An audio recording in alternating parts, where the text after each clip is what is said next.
ಇದು ಯಾವ ಬಣ್ಣದಲ್ಲಿದೆ? ಕೆಂಪು ಬಣ್ಣದಲ್ಲಿದೆ. ಕಪ್ಪು ನೀಲಿ ಬಣ್ಣ ಬಂದರೆ ಅದರಲ್ಲಿ ಪಿಷ್ಟ ಇದೆ ಎಂದು ಅರ್ಥ. ಪಿಷ್ಟದ ಪರೀಕ್ಷೆ ಆಗುತ್ತದೆ. 2 ಮತ್ತು 3 ಹನಿ ಹಾಕಬೇಕು.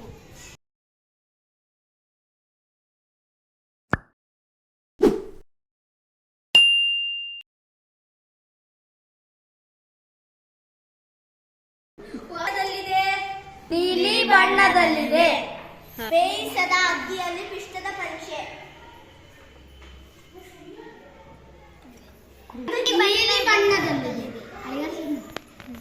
ಆಲೂಗಡ್ಡೆಯನ್ನು ಪ್ರಯೋಗ ಮಾಡೋಣ. ಸ್ವಲ್ಪ ಸುಮ್ಮನಿರು. ಹಾಗಾಗಿ ಪಿಷ್ಟವು ಅನ್ನ, ಬೇಯಿಸದ ಅಕ್ಕಿ ಪುಡಿ ಮತ್ತು ಆಲೂಗಡ್ಡೆಯಲ್ಲಿ ಇದೆ ಎಂದು ತಿಳಿದುಬಂತು.